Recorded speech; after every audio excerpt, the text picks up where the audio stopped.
जी अस्सलाम वालेकुम। कैफ और आज के लेक्चर का आगाज़ करते हैं। लेक्चर 75। आज के लेक्चर में हम निगोशिएबल इंस्ट्रूमेंट में चैप्टर 14 के कुछ क्वेश्चंस आपको दिए गए थे कल, पहले वो होम असाइनमेंट डिस्कस करेंगे, फिर इसके बाद नेक्स्ट लर्निंग ऑब्जेक्टिव की तरफ चलेंगे। और नेक्स्ट लर्निंग ऑब्जेक्टिव हमारा इस लिहाज से डिफरेंट है प्रीवियस वाले निगोशिएबल इंस्ट्रूमेंट के कंसेप्ट से कि इससे पहले हमने जो कंसेप्ट्स पढ़े थे वो जनरल थे, यानी वो ऐसे कंसेप्ट्स थे जो हर तरह के निगोशिएबल इंस्ट्रूमेंट पे अप्लाई होते हैं। लेकिन आज से हम निगोशिएबल इंस्ट्रूमेंट्स की स्पेसिफिक इंस्ट्रूमेंट वाइज डिस्कशन करने जा रहे हैं। यानी आज के लेक्चर में हम सारी डिस्कशन करेंगे प्रोमिसरी नोट के ऊपर, स्पेसिफिकली प्रोमिसरी नोट के ऊपर, यानी कैसे उसने हमें ये चैप्टर 14 और 15 अरेंज करके दिया। पहले उसने हमें जनरल डिस्कशन बताई, निगोशिएबल इंस्ट्रूमेंट से रिलेटेड जनरल कंसेप्ट्स क्या हैं। फिर इसके बाद निगोशिएबल इंस्ट्रूमेंट्स की 3 टाइप्स हैं, तो हर टाइप के जो अपने स्पेसिफिक कंसेप्ट्स हैं वन बाय वन हमें वो बता रहा है। आज हम प्रोमिसरी नोट के स्पेसिफिक कंसेप्ट्स, फीचर्स वगैरह स्टडी करेंगे। फिर उसके बाद कल हम बिल ऑफ एक्सचेंज के स्पेसिफिक फीचर्स वगैरह स्टडी करेंगे, और फिर उसके बाद चेक के स्पेसिफिक फीचर्स वगैरह स्टडी करेंगे। यानी जनरल डिस्कशन हमारी कंप्लीट हो गई। आज से हमारी स्पेसिफिक डिस्कशन स्टार्ट होगी। पहले प्रोमिसरी नोट की, फिर बिल ऑफ एक्सचेंज की, फिर चेक की। प्रोमिसरी नोट और बिल ऑफ एक्सचेंज की डिस्कशन इसी चैप्टर में मौजूद है, लेकिन चेक की डिस्कशन नेक्स्ट लेक्चर। लेकिन अब से ऑनवर्ड चैप्टर 14 जितना हिस्सा रह गया वो भी, और चैप्टर 15 भी, ये स्पेसिफिक डिस्कशन होगी हर इंस्ट्रूमेंट की। पहले प्रोमिसरी नोट, फिर बिल ऑफ एक्सचेंज, और फिर उसके बाद चेक। लेकिन आगे चलने से पहले प्रीवियस लेक्चर में कोई क्वेश्चन हो पूछ लीजिए। Cheque does not need accept. जो बिल ऑफ एक्सचेंज होता है ना, ये हम पढ़ेंगे, इसमें दूसरी पार्टी को इसे एक्सेप्ट करना होता है, मानना है। जैसे फर्ज कीजिए मैं प्रोमिसरी नोट लिखता हूं, प्रोमिसरी नोट में वर्डिंग होती है आई प्रॉमिस टू पे ₹10,000, आई प्रॉमिस टू पे ₹10,000। अब मैंने नीचे साइन कर लिए, इंस्ट्रूमेंट इनको दे दिया। नहीं ठीक है भाई, उधर बीमार ना हो जाना, कल छुट्टी करता, कोई बात नहीं, दूर ही हो, कोई बात नहीं, आए तो हो ना, नज़र तो आ रहे हो, इन्होंने कल छुट्टी कर लेना, कोई बात। तो मैंने साइन करके दे दिया। अब मजीद किसी से इसको साइन करवाने की ज़रूरत नहीं। जिस पार्टी ने पे किया है उसी ने लिखा है प्रोमिसरी नोट, जिस पार्टी ने पे करना है उसी ने लिखा है। इसकी एक्सेप्टेंस की ज़रूरत नहीं है, यानी किसी को मानने की ज़रूरत नहीं है, किसी की मजीद मंजूरी की ज़रूरत नहीं है। लेकिन बिल ऑफ एक्सचेंज में क्या होता है? बिल ऑफ एक्सचेंज की वर्डिंग ये नहीं होती I promise to pay mister A ₹10,000। ये प्रोमिसरी नोट की वर्डिंग तो है। बिल ऑफ एक्सचेंज की वर्डिंग क्या होती है? Mister B please pay mister A, बल्कि प्लीज नहीं कहना चाहिए, A mister B pay mister A 10,000। अब ये लिख कौन रहा हूं मैं? Mister Z. क्या लिख रहा है? ए मिस्टर बी पे 10,000 टू ए, ये मैंने लिख दिया। लॉ कहता है आपने बिल ऑफ एक्सचेंज लिख दिया ना, अब भी ये लीगली वैलिड नहीं हुआ। क्यों नहीं हुआ? क्योंकि जिस पार्टी ने पैसे अदा करने हैं पहले उसकी रजामंदी तो ले लो, उसकी मंजूरी तो ले लो। ये ना उसको पता ही नहीं है और हम इसको ऑर्डर इशू कर रहे हैं, मिस्टर बी इसको 10,000 दे दे, मिस्टर बी इसको 20,000 दे दे, मिस्टर बी इसको 50,000 दे दे, और मिस्टर बी को पता ही नहीं क्या हो रहा है। इसीलिए जो भी बिल ऑफ एक्सचेंज होगा ना, जो बंदा लिखेगा ड्रॉर जो लिखेगा ना बिल ऑफ एक्सचेंज, तो अभी वो पक्का नहीं हुआ, फाइनल नहीं हुआ, वो ड्रॉई के पास बिल ऑफ एक्सचेंज लेके जाना पड़ेगा और ड्रॉई उसे साइन करेगा। इसका मतलब है एक्सेप्ट करेगा। एक्सेप्ट क्या करेगा? अपनी रिस्पॉन्सिबिलिटी कि मैं उसे पैसे अदा करूंगा। तो इसीलिए बिल ऑफ एक्सचेंज में एक्सेप्टेंस जरूरी है ड्रॉई की तरफ से, प्रोमिसरी नोट में नहीं। क्यों? क्योंकि प्रोमिसरी नोट में जिसने पैसे देने हैं वही लिख रहा है, वही साइन कर रहा है, उसमें 2 ही बंदे होते हैं। लेकिन बिल ऑफ एक्सचेंज में 3 बंदे होते हैं, लिखने वाला और, पैसे देने वाला और, वसूल करने वाला और। तो इसीलिए बिल ऑफ एक्सचेंज के केस में जिस पार्टी ने पैसे, लिखने वाला और है और जिसने पैसे अदा करने हैं वो और है। तो लॉ कहता है जिसने पैसे अदा करने हैं ना उसकी एक्सेप्टेंस भी जरूरी है। क्लियर? अच्छा, ये है नॉर्मल बिल ऑफ एक्सचेंज में। चेक के बारे में मैंने आपको बताया था, cheque is a special type of bill of exchange. Cheque है, लेकिन ये इसे स्पेशल टाइप क्यों कहा? क्योंकि इसमें स्टेट बैंक की भी कुछ रिक्वायरमेंट्स अप्लाई होती है। आपको तो state bank requirement, negotiable instrument की रिक्वायरमेंट से छेड़छाड़ की हुई है स्टेट में, ये 6 महीने वाली मेच्योरिटी डेट में, वो हमने पढ़ी हुई है बात, ठीक है। कुछ और चीज़ें तो चेक के, हालांकि चेक भी एक type of bill of exchange है, इसमें भी नॉर्मली 3 पार्टीज होती हैं, ड्रॉर, ड्रॉई पे, जैसे कॉलेज की एग्जांपल दी थी ना, कॉलेज ड्रॉर है, बैंक ड्रॉई है और एम्प्लॉय पेई है। अच्छा, इस केस में बैंक से एक्सेप्टेंस की जरूरत नहीं होती।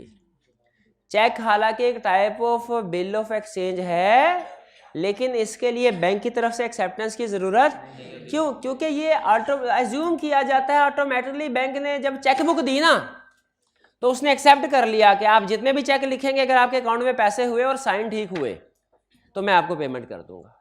इसीलिए चेक की एक्सेप्ट, जब चेक हम लिखते हैं तो बैंक से उसको एक्सेप्ट करवाने की जरूरत नहीं, आप डायरेक्ट पार्टी को दे सकते हैं और पार्टी पेमेंट ले सकती है। चेक की एक्सेप्टेंस की जरूरत नहीं है। चेक के बारे में 2 ही बातें तो बताई थी आपको कल खास, एक ये हमेशा पेएबल ऑन डिमांड होगा और दूसरा हमेशा बैंक को होगा। चले, एक और भाई ने आज पूछ ली, ये शायद लिखी इन्होंने कहीं पढ़ी है, चेक के केस में एक्सेप्टेंस की जरूरत नहीं। तो एक्सेप्टेंस का कंसेप्ट आपको समझ लग गया क्या होता है? ये प्रोमिसरी नोट में एक्सेप्टेंस की जरूरत नहीं होती, बिल ऑफ एक्सचेंज में होती है। अच्छा, तो फिर चेक तो एक type of bill of exchange है, तो इसमें भी एक्सेप्टेंस होनी चाहिए? नहीं होती। चेक के केस में एक्सेप्टेंस की जरूरत नहीं है। भाई बात समझ आ गई? तो चेक के बारे में 3 बातें आपको बता दी, तीनों कहाँ लिखी है तीनों बातें? Special type of bill of exchange, always payable on demand, does not require acceptance. Special type of bill of exchange, always payable on demand. लिख ले मेरा भाई, लिख ले, नहीं जहन में बैठता, भूल जाएगा शाम को ही, 2 महीने बाद क्या याद रहना है। अच्छा, ये आपको खुद से नहीं पता होता कि जो उस्ताद असूल बता रहा है वो लिखने भी है, लिख रहे होते हैं? अच्छा, ओके। अच्छा, पीछे वाले ने लिखा। तो cheque is a special type of bill of exchange. पहली चीज, चेक की खसूसियात, खसूसियात क्या? Special type of bill of exchange, does not require acceptance और हमेशा पेएबल ऑन डिमांड। ये होने गया। Cheque is a special type of bill of exchange, always payable on demand, does not require acceptance और ड्राई इज ऑलवेज बैंक। ये भी लिखवाया था, शाबाश, ये भी लिखे। 4 बातें बता दी आपको चेक के बारे में। चलिए और कोई क्वेश्चन जी?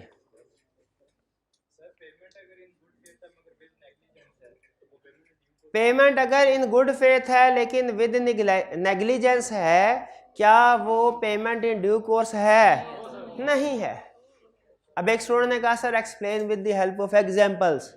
ये जो कंसेप्ट है ना हमारा कि payment in good faith without negligence, इसकी एग्जांपल, ठीक है। अब देखें, फर्ज कीजिए ये पेमेंट इन ड्यू कोर्स जब आपने कंसेप्ट लेके आना है तो अपने जहन में बैंक को ले आना है।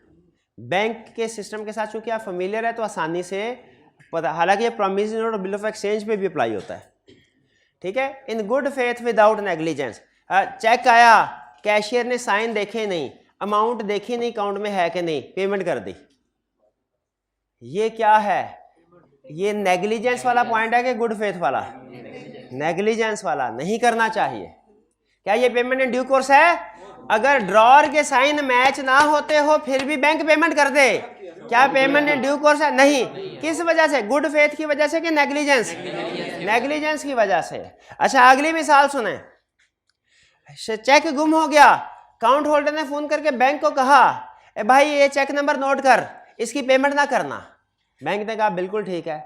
एक आदमी आया फटे पुराने लिबास में और 1.5 लाख का चेक उसने उसके सामने रख दिया।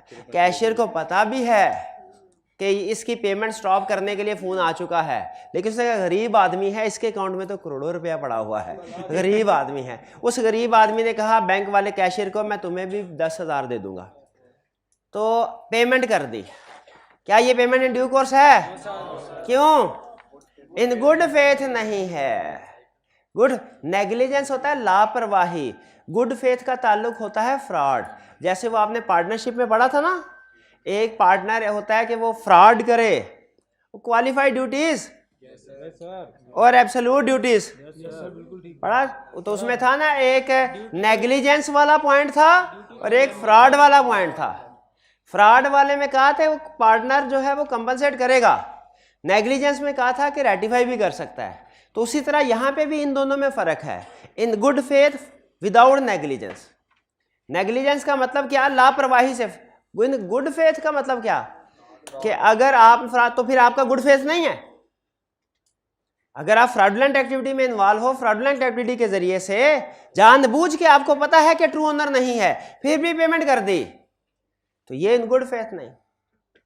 चेक किए बगैर, अब देखें दो सिचुएशन है, मुझे कहीं पे फेसबुक से कहीं मैसेज आया, कोई चीज आई, कोई मैसेज इंफॉर्मेशन मिली, मैंने कहा अच्छा, अब चेक किए बगैर ही उसको एज इट इज आगे फॉरवर्ड कर दिया। क्या मैंने सही किया?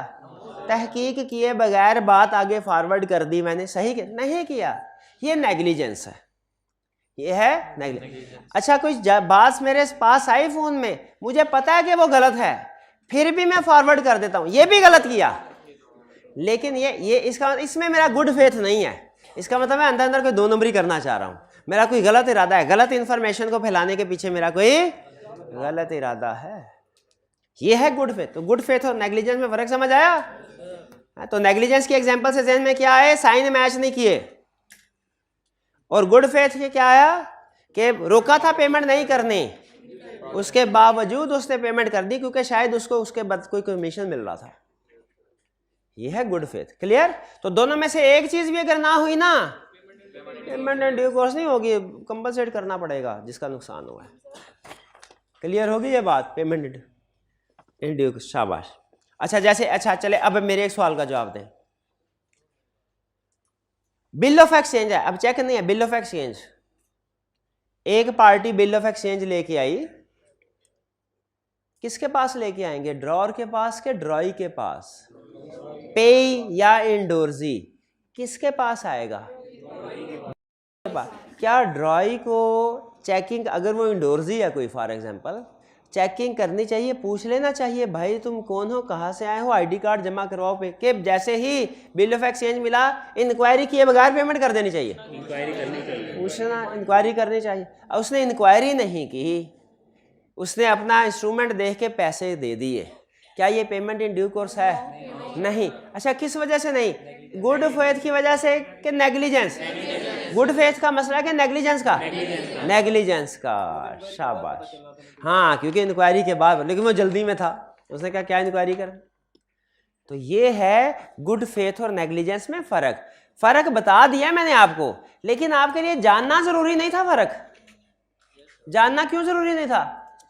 क्योंकि है सिलेबस में, क्योंकि दोनों सूरतों में इफेक्ट सेम है। तो चाहे नेग्लिजेंस हो चाहे नॉट गुड फेथ हो, दोनों सूरतों में इफेक्ट सेम है। तो कोई भी हो, आपने तो लिखना यही है solution, payment in due course नहीं है, वैलिड नहीं है, ट्रू ओनर को कंपनसेट करेंगे। तो जब दोनों सूरतों में लीगल इफेक्ट सेम है, तो क्या उनका फर्क जानना जरूरी है? नहीं है। लेकिन चूंकि आपने पूछा तो मैंने बता दिया, इसीलिए आप देखेंगे हमेशा ये एक ही लाइन में आपको नजर आएंगी, चीजें अलग-अलग नहीं आएंगी। इन गुड फेथ और नेग्लिजेंस इकट्ठे ही नजर आएंगे हमेशा, अलग-अलग नहीं। ठीक है जी, और कोई क्वेश्चन? जी, साइन वाला केस था, उसमें होल्डर की भी मिस्टेक थी और हमने हो रहा था कि होल्डर भी ट्रू ओनर को लायबल होता है। होल्डर भी ट्रू ओनर, साइन अगर मैच नहीं हो रहे थे तो इसका मतलब है किसी ने 2 नंबर साइन करके दिए थे। ऐसे ही है। और बैंक हमने इस केस में बोला बैंक लायबल है ट्रू ओनर को, लेकिन होल्डर को भी तो होना चाहिए ना, क्योंकि उसने भी गलत किया, उसने भी साइन किए। होल्डर को भी, हाँ होल्डर को भी होना चाहिए। अब देखिए पॉइंट ये आगे केस को जितना आगे सोचते जाएंगे केस आगे बढ़ता जाएगा। इन्होंने केस को एक स्टेप आगे लेके, सुनिए जरा, 2D से 3D हो गया केस। वो कैसे? बैंक है, उसने इस होल्डर को चेकबुक इशू की, चेकबुक गुम हो गई, चेक था गिर गया, इन भाईजान ने पकड़ लिया, फेक साइन किए, 1 लाख लिख के बैंक के पास आ गए। बैंक ने साइन देखे बगैर पेमेंट कर दी, इनके अकाउंट से पैसे निकाल के इनको दे दिए, क्या ये पेमेंट इन ड्यू कोर्स है? क्यों नहीं है? नेग्लिजेंस किया, ठीक है। अब बैंक की जिम्मेदारी है कि उसकी अपनी गलती की वजह से उन्होंने पैसे इसके अकाउंट से निकाल के इसको दिए, तो इसको कंपनसेट करना है। मेरी केस स्टडी यहाँ पे ख़त्म हो गई थी। इनका आगे नेक्स्ट क्वेश्चन, सर बैंक ने इसको कंपनसेट कर दिया, लेकिन ये भाई जो फ्रॉडिया 1 लाख लेके चला गया, इसको भी तो लायबल होना चाहिए। इसको क्या क्लीन चिट दे? नहीं, क्लीन चिट नहीं दी इसको। बैंक आपका क्या हाल है, जब इसको 1 लाख दे देगा तो चुप करके बैठ जाएगा? बैंक अपने सारा नेटवर्क दौड़ाएगा, इस बंदे को ढूंढो। लेकिन इस बंदे को ढूंढ के इससे पैसे रिकवर करवाना अब बैंक की टेंशन है, इस भाई की टेंशन नहीं है। इसीलिए जब केस स्टडी आपने इस भाई के पॉइंट ऑफ व्यू से सॉल्व करनी है ना, तो आपने सिर्फ इतना लिखना है कि बैंक इसको कंपनसेट करेगा। लेकिन अगर केस स्टडी बैंक के पॉइंट ऑफ व्यू से करनी है तो स्टेप नंबर 1 में आप लिखेंगे बैंक इनको कंपनसेट करेगा, और स्टेप नंबर 2 में क्या लिखेंगे? इन्हें भाई से रिकवर करेगा। क्लियर होगी ये बात जी?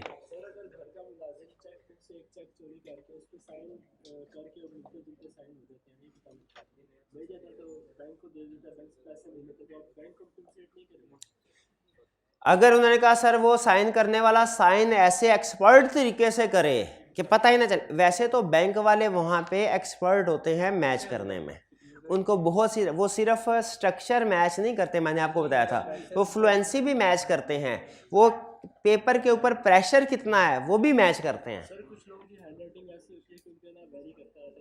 लेकिन फर्ज कीजिए for the sake of argument, उन्होंने कहा सर अगर बिल्कुल परफेक्ट कॉपी हो तो फिर अगर बैंक कर देता है तो फिर वो पेमेंट इन ड्यू कोर्स समझी जाएगी। यानी अगर बैंक अपनी तसल्ली कर लेता है, अपनी तसल्ली कर लेता है, तो फिर वो पेमेंट इन ड्यू कोर्स। इसी को थोड़ा सा एग्जांपल को चेंज करके मैं आईकैप की केस स्टडी एक आपके सामने रख रहा हूँ। एक चेक था, पेएबल ऑर्डर चेक था, पेएबल टू बुखारी, आपने केस स्टडी की होगी शायद, पेएबल टू बुखारी। वो बुखारी भाई से गिर गया तो एक दूसरे बुखारी भाई थे, उनके हाथ लग गया। अब ये दूसरे बुखारी भाई जो है बैंक के पास गए, या फर्ज कीजिए अगर बिल ऑफ एक्सचेंज है तो उस पार्टी के पास गए जिसे पैसे, उन्होंने ड्यू इंक्वायरी करके कि वाकई ये बुखारी ही है, पेमेंट कर दी। बुखारी वही था, बुखारी था, लेकिन ये 2 नंबर बुखारी था। क्या ये पेमेंट इन ड्यू कोर्स है? हालांकि हुई गलत पार्टी को है, लेकिन क्या पेमेंट ड्यू कोर्स है? बिल्कुल, क्योंकि पेमेंट करने वाले ने अपनी तसल्ली कर ली। तो अगर वो रीजनेबल अपनी तसल्ली कर ली जाए तो उस सूरत में फिर उस पार्टी की जिम्मेदारी नहीं है। तनाज़ा बन सकता है, लेकिन ऐसा रेयर होता है। वो तो सोच रहे हैं ना कि ऐसा कभी होता है कि परफेक्ट साइन कोई किसी के कर दे, नॉर्मली ऐसा नहीं होता। ठीक है जी, और कोई क्वेश्चन? चलिए अब चलते हैं हम अपने रिवीजन वाले चैप्टर की तरफ। आज किस चैप्टर की रिवीजन की बारी थी? चैप्टर 4 की। और ये ईद वाली असाइनमेंट है जो आपने ईद में कितने स्टूडेंट ने असाइनमेंट की है? कितने स्टूडेंट ऐसे हैं जिन्होंने या तो ईद को कर ली थी वो भी हाथ उठाएं, और जिन्होंने ईद को नहीं की थी लेकिन कल कर लिया चैप्टर वो भी हाथ उठाएं।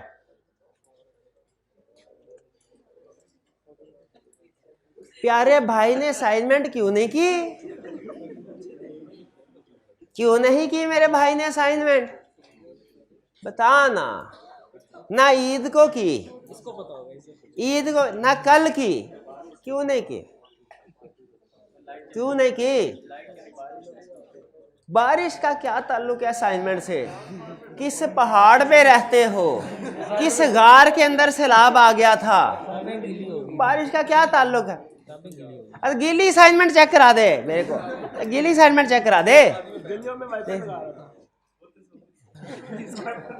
क्या करते हैं आप? हाँ मेरा भाई असाइनमेंट क्यों नहीं की? तूने ईद को भी असाइनमेंट नहीं की थी, मैं चुप कर गया। तूने कल भी असाइनमेंट नहीं की, क्यों? क्यों असाइनमेंट नहीं करनी तो इसको बेच के पूरा खा ले, क्या फायदा इसका? मेरा भाई कल असाइनमेंट करेगा, पक्का वादा? रिटर्न असाइनमेंट, शाबाश। आपकी असाइनमेंट किधर है? आपकी असाइनमेंट किधर है? असाइनमेंट पूछ रहा हूं, क्यों नहीं की असाइनमेंट? कब करेंगे आप लोग असाइनमेंट? सिर्फ नहीं की। क्या फायदा डिस्कशन करने का। चले बहरहाल स्टडी करते हैं आप केस स्टडी को। असाइनमेंट दिया, डिस्कस तो करनी पड़ेगी, एक स्टूडेंट भी अगर करके आया तो, नहीं करने ना करे मुझे क्या, अगली दफा फिर अपना ही फायदा है। Discuss whether Rahim can sue Nadir if team means the tournament but Nadir refuses to pay. किसी टूर्नामेंट की बात हो रही है, इसका मतलब केस स्टडी हो ना हो, केस स्टडी है, केस स्टडी है। वैसे उसकी शक्ल देख के भी पता चल रहा है। रहीम Khan is a software engineer who runs his own IT firm.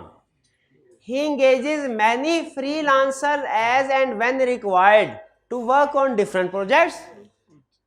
He also works part-time in a computer training institute where he teaches various computer courses. Consider the following matters under the contract at 1872. On 10 September 2022, a virtual gaming tournament has been scheduled in which a gaming expert team will participate from Pakistan. Rahim provided training to Pakistani team. Considering the team's skills, he proudly claimed to his friend Nadir that his team will win the tournament. अच्छा, यहाँ पे रुक के मुझे बताइए, अगर उसकी team USA में टूर्नामेंट हो रहा है, उस टूर्नामेंट को विन करती है और टूर्नामेंट की मैनेजमेंट टीम को प्राइज देती है, वो वेजरिंग एग्रीमेंट है? वो नहीं है, वो तो गेम ऑफ स्किल पे डिपेंड कर रहा है। वो हाँ, उनका अपना रियल इंटरेस्ट होगा उसमें, और वो प्राइज होगा।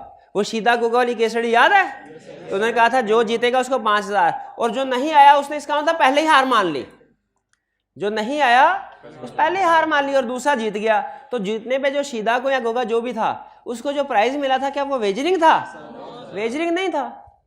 यहां पे भी अगर टूर्नामेंट के जो पैसे हैं उनमें से प्राइज दिया जाता है, वो वेजरिंग नहीं है, वो तो इनाम है उनके स्किल का। लेकिन यहां पे क्या कह रहा है? कह रहा है Nadir offered that if Rahim submit rupees 1 lakh to him as a security and his team wins the tournament, then Nadir will pay rupees 2 lakh to Rahim. Rahim agreed and rupees 1 lakh to Nadir. अब मुझे ये बताइए, क्या ये wagering का agreement है? इससे आपको, उसने क्लियरली वेजरिंग का वर्ड यूज नहीं किया, कहीं आपको पता ना चल जाए, लेकिन आपको पता चल गया कि अगर अरेंजमेंट इस तरह की हो कि 1 लाख दो, अगर टीम जीत गई तो तुम्हें 2 लाख दिया जाएगा, वरना कुछ भी नहीं। तो लाख की शर्त लग गई है। ये क्या है? लाख। इसमें मुझे बताइए, ये जो स्किल्स हैं, ये जो टीम की हैं, लेकिन ये इसमें जो नादिर और रहीम दोनों आपस में एग्रीमेंट कर रहे हैं, क्या इन दोनों का जो आपस का एग्रीमेंट है ये गेम ऑफ स्किल है? नहीं, इसमें रियल इंटरेस्ट इन्वॉल्व ही नहीं है इनका। ठीक है, इनका रियल इंटरेस्ट ये क्या होगा? वेजरिंग एग्रीमेंट होगा। ये क्या होगा? और ये वाइड है। ये क्या है? वाइड एग्रीमेंट है। अब इसमें चूंकि इलीगल है तो ना इनाम की रकम रिकवर करवाई जा सकती है और ना ही ओरिजिनल अमाउंट रिकवर करवाई जा सकती है। क्लियर? इसमें कोई प्रॉब्लम? कोई प्रॉब्लम नहीं। करीम bought a textile mill from Laik on his assurance and a certificate from registrar that the mill and its assets were free from income. ये तो किया हुआ, पहले किया हुआ ना, कौन सा आपको याद होगा? Later, Kareem received a notice for payment of mortgage dues and found that certificate of registrar was forged by Laik. What rights are available to Kareem under the Contract Act? पहले करीम को यह बताया गया कि इस लैंड के ऊपर कोई चार्ज वगैरह लोन नहीं लिया, चार्ज में तो गिरवी नहीं रखवाया गया, कोई उधार कर्जा नहीं लिया गया। लेकिन जब उसने सर्टिफिकेट भी देखा, बाद में पता चला सर्टिफिकेट जाली था और बैंक अपने पैसे मांग रहा है। बताइए क्या इस ट्रांजैक्शन में कोई प्रॉब्लम है?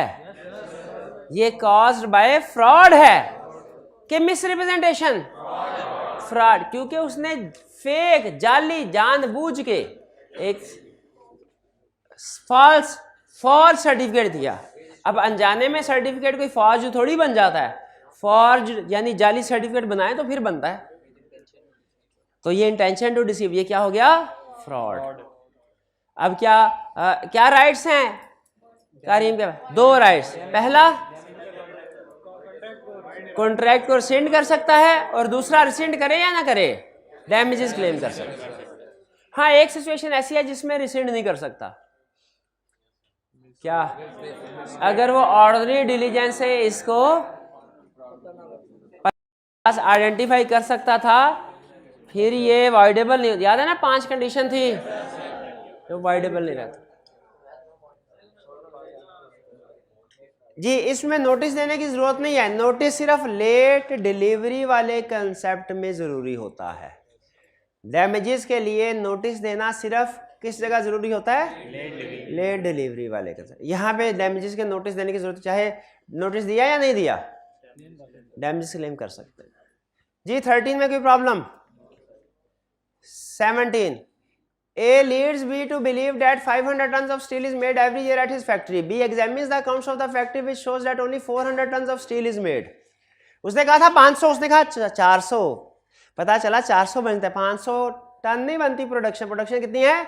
400। सेलर ने कितनी कहा? 500। B thereafter buys the factory. Can B now void the contract? नहीं। आफ्टर डिस्कवरी ऑफ फैक्ट्स अगर वो डील करता है, इसका मतलब है उसने उस बेस पे डील नहीं की। फैक्ट्स डिस्कवर होने के बाद भी अगर आप कंटिन्यू करते हैं कॉन्ट्रैक्ट को, कॉन्ट्रैक्ट वाइडेबल नहीं रहता। वो याद है वो जनरेटर वाली केस स्टडी जिसमें खराब हो गया था जनरेटर, खराब तो उस वक्त तो वाइडेबल था, लेकिन उसके बाद भी रिपेयर करवा के इस्तेमाल करते रहे, फिर वाइडेबल नहीं रहा। अब अगर वो तबाह भी हो गया तो कॉन्ट्रैक्ट रिसेंड नहीं हो सकता। तो यहाँ पे उसे पता चल चुका था, उसके बावजूद भी कॉन्टैक्ट कर लिया उसने। क्या अब हम कह सकते हैं कि ये फ्रॉड हुआ? नहीं, अब तो उसको पता चल गया था। पता चलने के बाद भी कॉन्ट्रैक्ट करें तो वो कॉन्ट्रैक्ट फिर वाइडेबल नहीं। आफ्टर डिस्कवरी ऑफ फैक्ट, ये थी कोई 5 पॉइंट में? जी, इसकी लीगल प्रोविजन क्या होगी कि contract is not voidable if facts were discovered before making contract, या if after discovery of fact parties took benefit.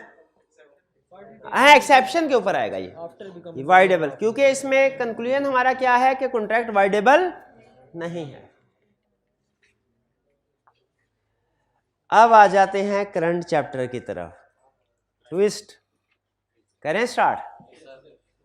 What do you understand by term holder? Holder in due course and payment in due course. Payment in due course के point बता दे मेरा भाई। मेरा भाई payment in due course के point बताएगा। Who holds? Who makes payment to a person who holds the instrument, या who possesses the instruments, or pays in good faith without negligence, on or after maturity.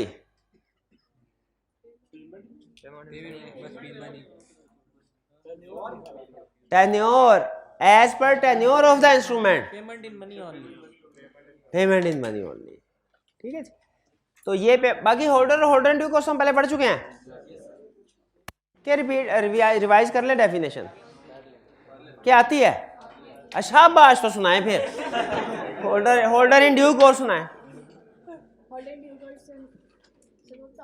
हाँ वही बता दे। Adequate consideration के सिर्फ consideration, adequate लाजमी है। Contract act में तो एडिक्वेट कंसिडरेशन सिर्फ होना लाजमी था, एडिक्वेट होना लाजमी नहीं था। इधर एडिक्वेट होना लाजमी है। अच्छा आगे चलें। Adequate consideration in good faith before maturity के ऑन और आफ्टर। हाँ ये तो होल्डर इन ड्यू पेमेंट थोड़ी है। और लास्ट क्या था? Complete and regular. Complete and regular को एक्सप्लेन 100 रुपीज ना, कंप्लीट एंड रेगुलर को एक्सप्लेन करे with the help of an example. Corner वाले भाई जो पहले ही परेशान बैठे हैं, जी भाई बताएं। कंप्लीट एंड रेगुलर को विद, यानी किस सिचुएशन में कंप्लीट एंड रेगुलर हो सकता है, नहीं हो?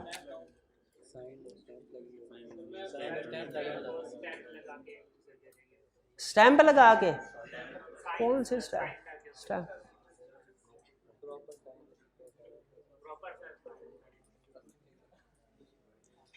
वो हंस रहे हैं भाई। हाँ शाबाश। जी भाई।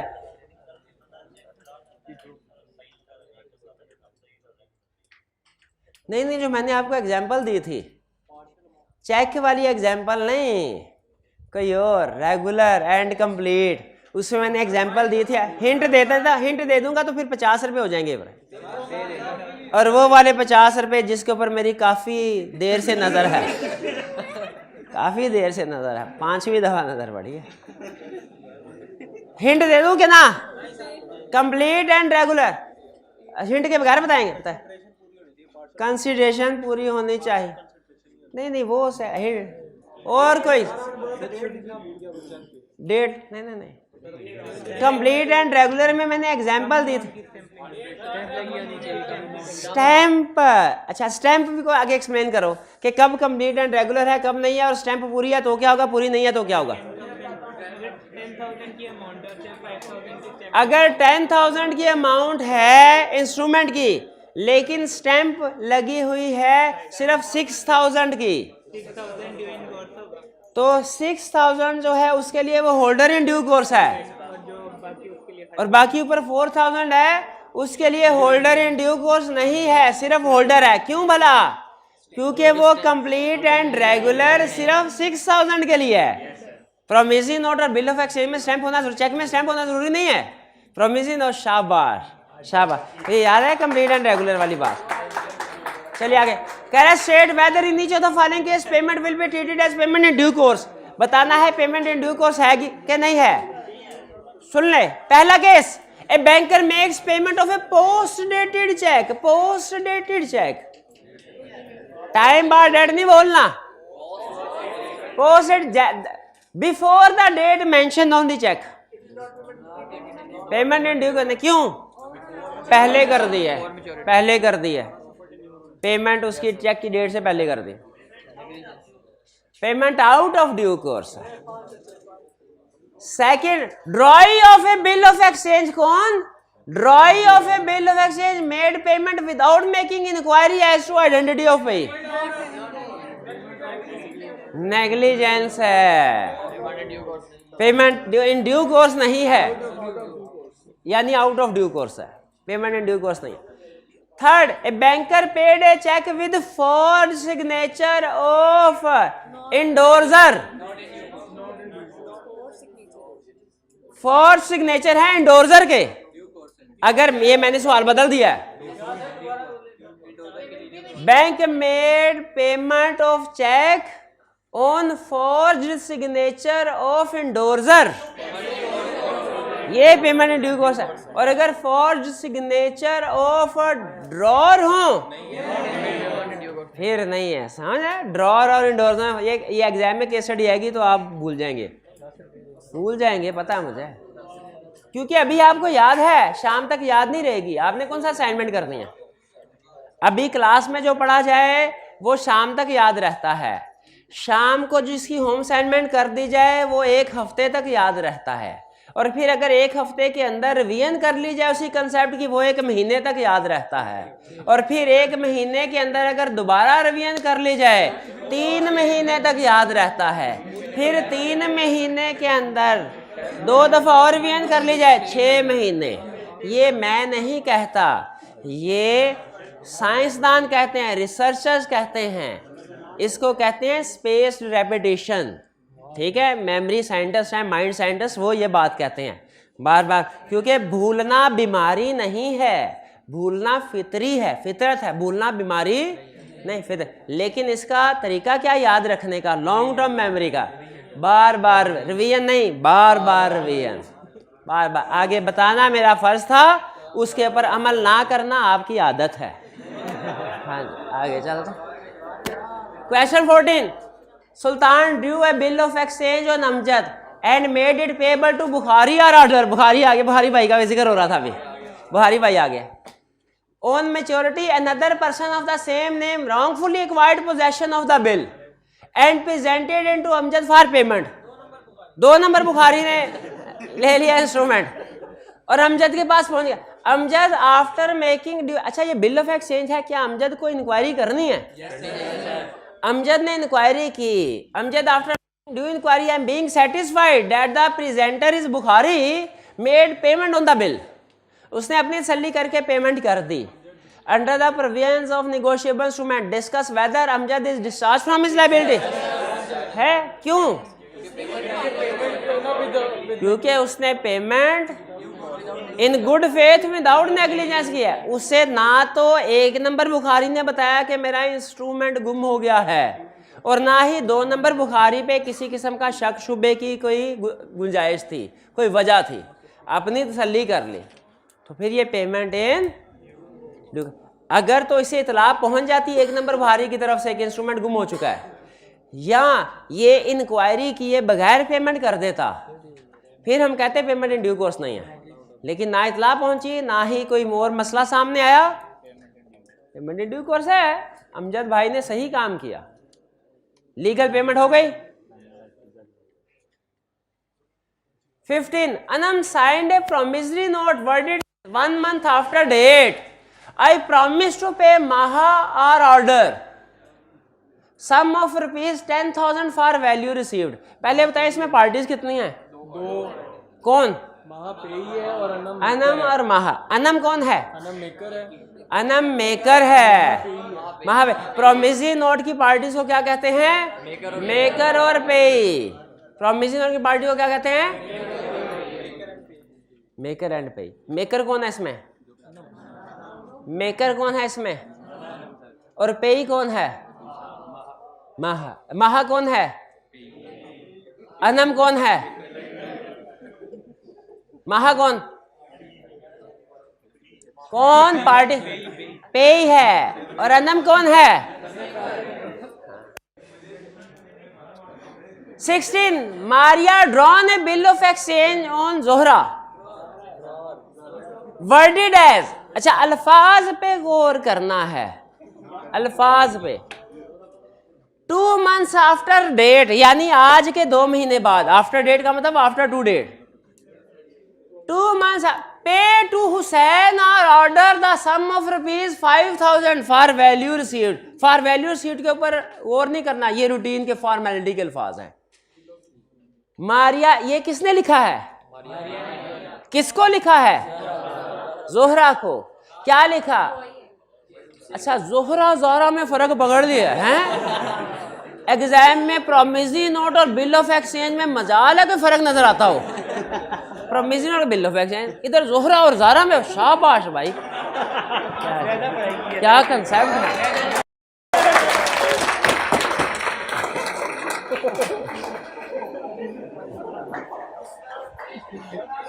ये है मोटिवेशन।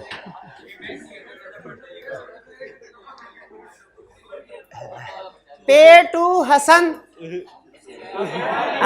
अपनी गलती निकालेगा।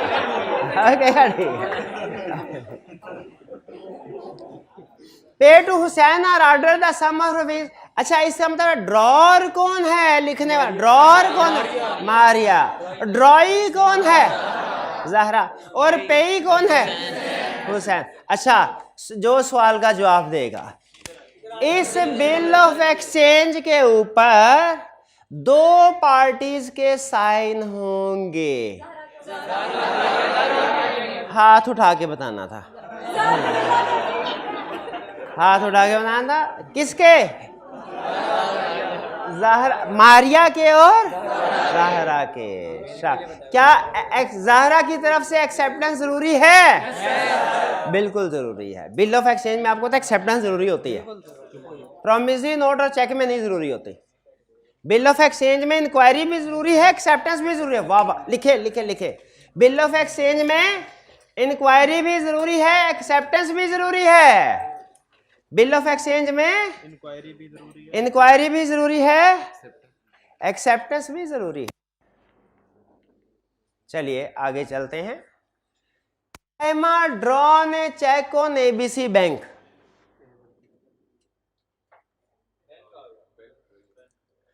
Payable to Bilal or order. Check है। ड्रॉर कौन?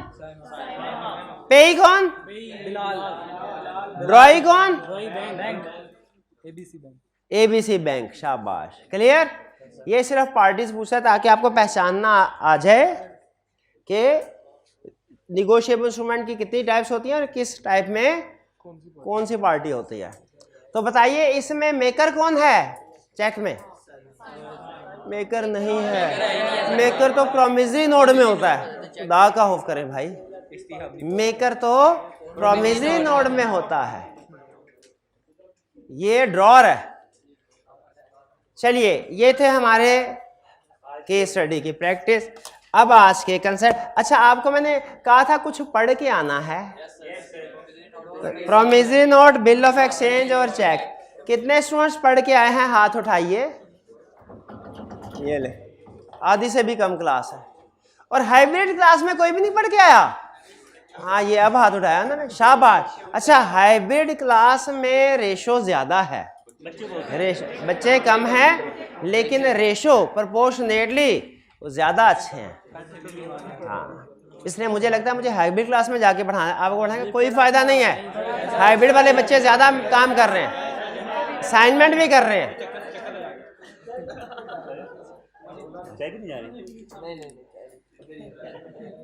प्रोमिसरी, अच्छा आप सुन लें, प्रोमिसरी नोट डेफिनेशन सुन। आपको पता है कॉन्ट्रैक्ट में भी यही था, कंसिडरेशन में भी ऐसा ही था, फिर उसके बाद ऑफर, उसके बाद परफॉर्मर के डेफिनेशन, पार्टनरशिप में भी आता है। डेफिनेशन समझ ली, सेंशल्स ऑटोमेटिकली समझ आ जाते हैं।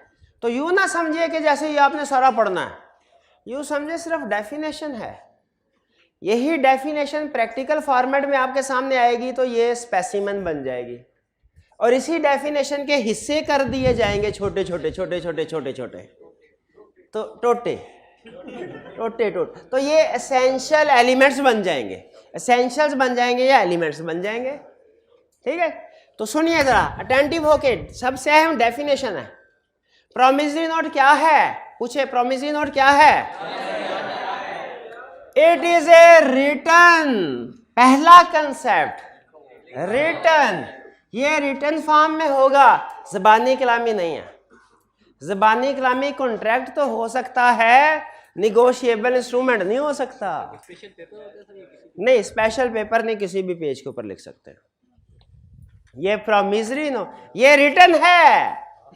क्या है? इसका मतलब है ज़बानी कलामी कभी प्रोमिसरी नोट, फोन पे एग्रीमेंट तो हो सकता है, प्रोमिसरी नोट नहीं बन सकता। प्रोमिसरी नोट नहीं बन सकता भाई। रिटर्न का मतलब समझ आ गया? It is a return. फिर अनकंडीशनल, इसमें कोई कंडीशन अटैच नहीं कर सकते। ये क्या होगा? अनकंडीशनल, कोई कंडीशन अटैच नहीं कर सकते। जैसे आपको याद है कॉन्ट्रैक्ट एक्ट में कंडीशन अटैच कर सकते थे कि जब जहाज आया तो तब आपको चीजें सेल करूंगा। याद है कंटीजेंट कॉन्ट्रैक्ट में बड़ा था। कंटीजेंट कॉन्ट्रैक्ट या कंडीशनल कॉन्ट्रैक्ट एक ही बात है कि कंडीशन के साथ अटैच कर दिया तो जहाज तो कंडीशन अटैच करने कॉन्ट्रैक्ट बन सकता है। कॉन्ट्रैक्ट कंडीशनल हो सकता है, निगोशिएबल इंस्ट्रूमेंट कंडीशनल नहीं हो सकता, वो हमेशा अनकंडीशनल ही होगा। याद पैसे देने, जो भी पैसे देने, उसे कंडीशन के साथ अटैच नहीं हो सकता। हाँ अगर कोई सर्टन इवेंट हो ना, सर्टन इवेंट हो, वो कंडीशनल नहीं समझा जाता। जैसे फर्ज कीजिए भाई कहने लगे सर मैं 1 महीने बाद पे करूंगा, आई विल पे यू 10,000 आफ्टर। ये भी तो कंडीशन है कि महीना गुजरेगा तो पे करूंगा वरना नहीं करूंगा। तो हाँ लेकिन ये सर्टन समझ ले, इसको ला कहता है ये कंडीशन नहीं है। ठीक है, आई विल पे this instrument in Sadiqabad England. याद है इंग्लैंड के एग्जाम्पल? कहे सर ये भी तो कंडीशन है, सादिकाबाद होंगे तो फिर पे करूंगा, सादिकाबाद के अलावा किसी और जगह नहीं पे करूंगा। देखने को ये भी तो कंडीशन, लेकिन लॉ कहता है ये कंडीशन नहीं है, ये सर्टन है। आई विल पे you 10 days after death of a person. ये कंडीशनल है, ये अनकंडीशनल है। लॉ इसको अनकंडीशनल ही एज्यूम करता है। हाँ लेकिन अगर मैरिज वाला पॉइंट हो वो कंडीशनल है क्योंकि वो अनसर्टन है। शाबाश। तो ये प्रॉमिसरी नोट रिटर्न भी होना चाहिए, अनकंडीशनल भी होना चाहिए। हाँ जी, जो सर्टन होगा वो अनकंडीशनल ही है।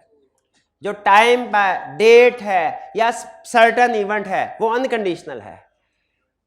Payable on certain time, certain person, certain place, death, ये सर्टन जो है ये अनकंडीशनल ही है। सर्टन भी समझ आए? तो पहला फीचर क्या प्रोमिसरी नोट का? रिटर्न होगा। दूसरा अनकंडीशनल होगा, अनकंडीशनल होगा। फिर प्रॉमिस है, ऑर्डर नहीं है, वादा है, हुक्म नहीं। भाई प्रॉमिसरी नोट है, प्रॉमिस ही होगा। प्रॉमिसरी नोट है, ऑर्डर होता तो ऑर्डरी नोट ना होता। तो प्रॉमिस है तो प्रॉमिसरी नोट है। प्रॉमिस है, ऑर्डर नहीं है। साइंड बाय मेकर, जिसको मेकर साइन करेगा। इस पे एक पार्टी के साइन होंगे, किसके? मेकर के। दो के साइन नहीं होंगे। दो के किसके साइन होंगे? मेकर के। टू पे सर्टन सम ऑफ मनी, एक सर्टन पैसे अदा करने हैं। सर्टन, अनसर्टन नहीं। अब सर्टन और अब इवेंट का सर्टन अनकंडीशनल तो बता दिया आपको। अब पैसों का सर्टन होना सुन लें। निगोशिएबल इंस्ट्रूमेंट पे जो अमाउंट होना चाहिए सर्टन, जैसे आई विल पे you 10,000, certain and certain. I will पे you 50,000, I will pay you as much money that you will become happy after seeing it. Uncertain. I will pay you reasonable salary at month end. ये certain sum of money है। I will pay you reasonable salary after 1 month. Uncertain है, uncertain है। ये contract act नहीं है, negotiable instrument है। I will pay you rupees 100,000 after deducting necessary charges. Certain है क्या अनसर्टन? अनसर्टन। नेसेसरी चार्जेस की अमाउंट नहीं बताई कितना डिडक्ट करना। I will pay you 10,000 plus your commission for previous month. Certain क्या अनसर्टन? अनसर्टन। आधा सर्टन आधा अनसर्टन, तो टोटल क्या हो गया? ये नहीं समझ आ रही।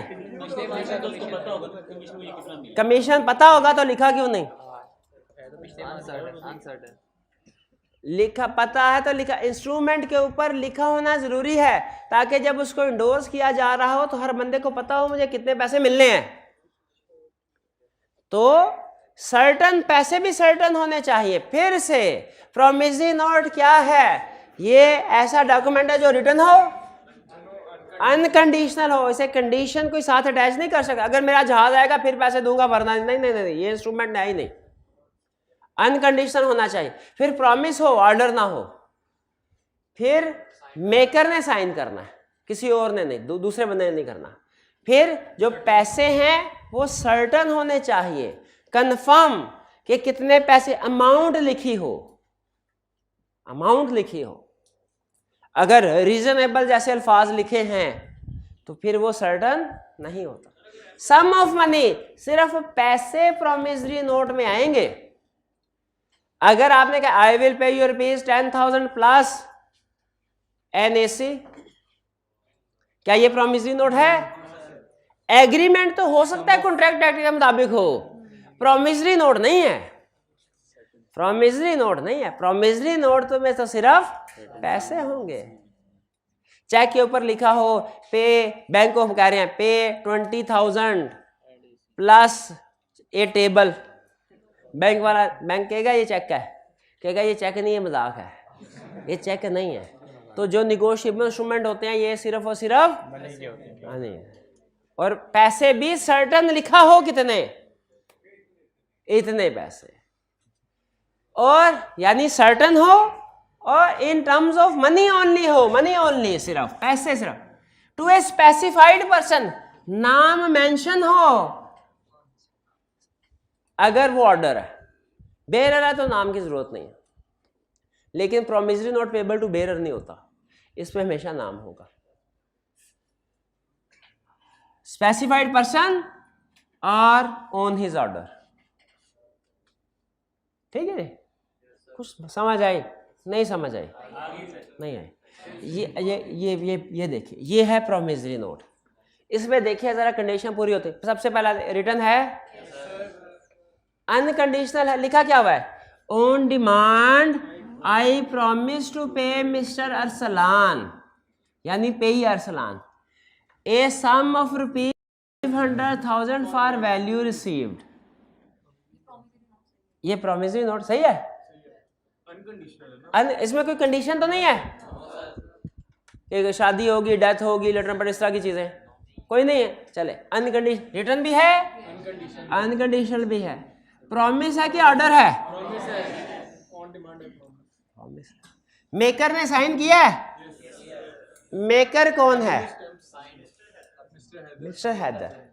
यानी पैसे ये किसकी राइटिंग है? मिस्टर हैदर की। हैदर ने लिखा है। ये किसने लिखा है? मेकर हैदर है। और लिख के साइन किए अपने, स्टैंप लगाई। कितने वाली स्टैंप लगाई? 5 लाख, जो 5 लाख में मुनासिब होते जो भी रेट है। और किसको दे दिया? अरसलान कौन है? यहां पे अरसलान का, हालांकि नाम ऊपर भी लिखा है लेकिन नाम पता पूरा नीचे भी लिख दिया। क्लियर? अब ये साइन होने के बाद इंस्ट्रूमेंट किसके जेब में पहुंच जाएगा? और अरसलान कब आएगा इसके पास? जब उसे पैसों की जरूरत होगी। ये डिमांड इंस्ट्रूमेंट है, टाइम ये बेरर इंस्ट्रूमेंट है या के ऑर्डर इंस्ट्रूमेंट? स्पेसिफाइड पर्सन है, पैसे सर्टन है, in terms of money only, के कुछ और share, furniture, land, property, car, horse, इस तरह की चीजें भी ऐड की हैं? नहीं, in terms of money only. ये एसेंशियल पूरे होते हैं। अच्छा, ये डेट क्या है? जिस दिन ये इंस्ट्रूमेंट लिखा गया है, जिस दिन ये इंस्ट्रूमेंट लिखा। अब एसेंशियल्स क्या क्या है? अगर डेफिनेशन याद होगी, एसेंशियल्स क्लियर। पहला, it must be in writing. Agree करते हैं? एक्सप्लेन करने की जरूरत है? वर्बल फूनशून। प्रॉमिस टू पे हो, ऑर्डर टू पे ना हो। अच्छा, एक ना टेक्निकल वर्ड, सेंटेंस, 2 सेंटेंस हैं, दोनों में फर्क आपने ढूंढ लिया ना तो आप समझ लीजिए इस कैरेक्टरिस्टिक एक्सपर्ट हो गए। पहला, मैं आपको 10,000 रुपये दूंगा। दूसरी स्टेटमेंट, मैं आपका 10,000 रुपये का मकरूज हूं। दोनों में फर्क है कि नहीं? एक में प्रॉमिस टू पे है, दूसरे में एक्नॉलेजमेंट ऑफ डेट तो है, प्रॉमिस टू पे नहीं है। अब देखिएगा, मैं आपके 10,000 रुपये का मकरूज हूं, ले सकते हो तो ले लो, ले सकते हो तो, मैं 10,000 रुपये का मकरूज हूं, ले सकते हो तो ले लो। एक्नॉलेजमेंट ऑफ डेट है, प्रॉमिस टू पे नहीं है। धमकी नहीं दे रहा, चैलेंज दे रहा हूं, धमकी नहीं है, चैलेंज। ये तो एक्नॉलेजमेंट ऑफ डेट और प्रॉमिस टू पे में फर्क समझ आया? तो प्रोमिसरी नोट कब वैलिड होगा? जब एक्नॉलेजमेंट ऑफ डेट होगी या जब प्रॉमिस टू पे? शाबाश। ये डेफिनेट एंड अनकंडीशनल होना चाहिए। क्या होना चाहिए? जब जहाज आएगा तब पेमेंट करूंगा। कंडीशनल कि अनकंडीशनल? कंडीशनल यानी वाइड। 3 महीने बाद पे करूंगा, अनकंडीशनल। सरगोदा में पे करूंगा,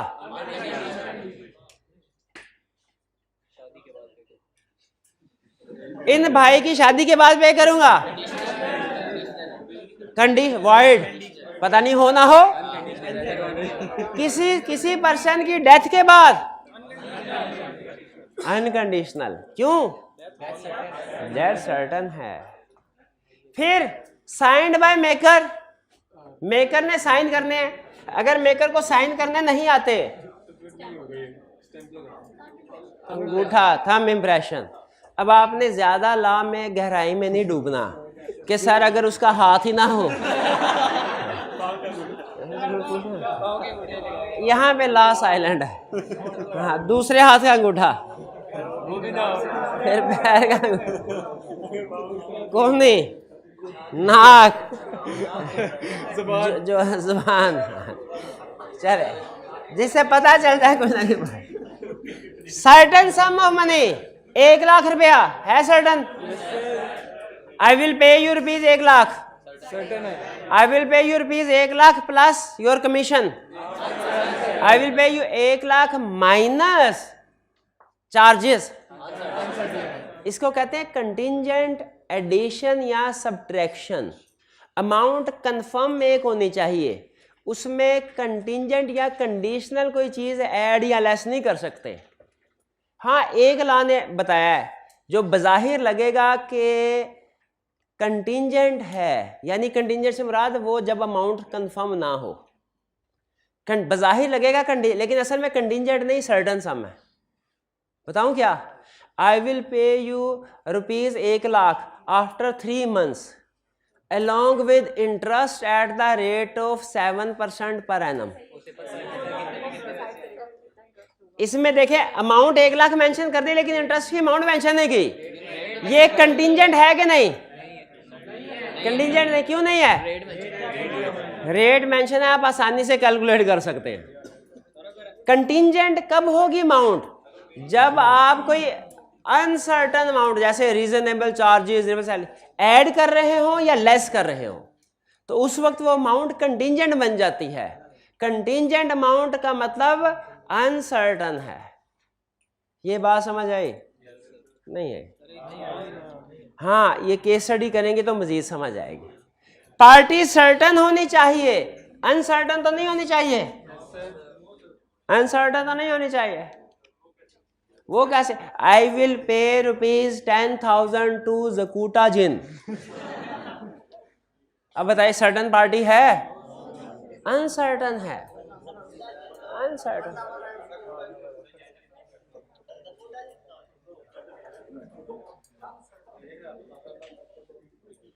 आगे चलते हैं। Promise to pay legal tender. Legal tender का मतलब क्या है?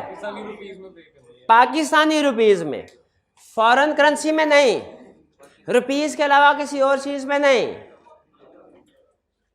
लीगल टेंडर पाकिस्तान में पाकिस्तान की करेंसी है। लीगल टेंडर से क्या मुराद है? और नॉट पेबल टू, ये मैंने आपको बताया। Promissory note payable to bearer नहीं होता। Promissory note payable to bearer नहीं होता। Promissory note payable to bearer नहीं होता। नहीं समझ आए? Promissory note payable to bearer नहीं होता। Promissory note payable to bearer नहीं होता। आखिरी कंसेप्ट आज का। लायबल कौन है पैसे अदा करने के लिए? मेकर लायबल होगा, और कौन होगा? मेकर इज लायबल टू पे या इंडोर्स। मेकर पैसे अदा करेगा, किसको? पे को। और अगर पे ने इंडोर्स कर दिया है तो इंडोर्सी को। अच्छा, आपने बताना है ये प्रॉमिसरी नोट चले। और अगर डिसऑनर हो गया तो फिर कंपनसेट तो पे तो जो मेकर है ना सिर्फ पैसे अदा करेगा जो इंस्ट्रूमेंट के हैं, बल्कि डिसऑनर होने की वजह से जो नुकसान हुआ वो भी कंपनसेट करेगा। आखिरी क्वेश्चन, इसके बाद आपकी छुट्टी। आपने लायबिलिटीज को ध्यान से पढ़ लिया?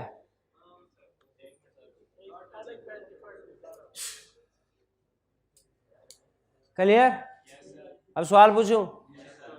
आई प्रॉमिस टू पे। अच्छा, फर्ज कीजिए मेरा नाम है असलम, मिस्टर असलम लिख रहे हैं। आई प्रॉमिस टू पे my self mister Aslam rupees 10,000। ये तो कॉन्ट्रैक्ट में भी पड़ा था, कॉन्ट्रैक्ट हो ही नहीं सकता। क्या ये प्रॉमिसरी नोट है? लेकिन ये बन सकता है प्रॉमिसरी नोट। बताओ कैसे? अरे यार, आदत बन गई है, हर चीज के पैसे मांगने यार। सर नाम चेंज कर लो। सवाल कल को कहेगा असाइनमेंट करके आए, उसके भी पैसे दे। असाइनमेंट के पैसे कल परसों कहेगा मैं टेस्ट दिया, उसके भी पैसे दे। ऐसा थोड़ी होता है। ऐसा नहीं होता, ऐसा नहीं। अच्छा अब देखें maker is liable to pay के I will pay to my, maker अगर खुद को ही पेएबल कर ले तो ये वैलिड प्रोमिसरी नोट नहीं है। लेकिन अगर इसको फिर इंडोर्स कर दे, क्योंकि एक ही पार्टी है इसलिए वैलिड प्रोमिसरी नोट क्यों नहीं है, लेने वाला देने वाला एक ही बंदा थोड़ी हो सकता है। लेकिन अगर वो इंडोर्स कर दे, क्या कर दे, किसी और पार्टी को, फिर ये प्रोमिसरी नोट वैलिड हो जाएगा। नहीं समझ आई? Promissory note payable to maker void है, और ऐसा प्रोमिसरी नोट जो पेएबल टू मेकर है लेकिन मेकर ने उसे किसी और पार्टी को इंडोर्स कर दिया, तो फिर दो पार्टीज आ गई, अब ये प्रोमिसरी नोट वैलिड हो जाएगा, समझ? क्योंकि अब दूसरी पार्टी को पेएबल है, अब अपने आप को पेएबल नहीं है, अब किसको पेएबल है, दूसरी पार्टी। शाबाश भाई, क्लियर? आज हफ्ता है यार, खुदा का हो कल था। जी जी हाँ, इसकी एग्जाम्पल किसकी, जो अभी मैंने बताया वो एग्जाम्पल ही थी नहीं, यानी कि अगर मेरे को अच्छा केस स्टडी के 5 पेपर के क्वेश्चन, हाँ इंशाल्लाह कल आप असाइनमेंट करके आएंगे सर। उसमें ये सारे कंसेप्ट्स आपके इंशाल्लाह डिस्कस हो जाएंगे। कोई रह जाएगा तो कल जब असाइनमेंट डिस्कस करेंगे तब डिस्कस कर लेंगे। भाई कुछ समझ आई? चलिए आज का लेक्चर यहाँ ख़त्म करते हैं हम। अल्लाह हाफिज़।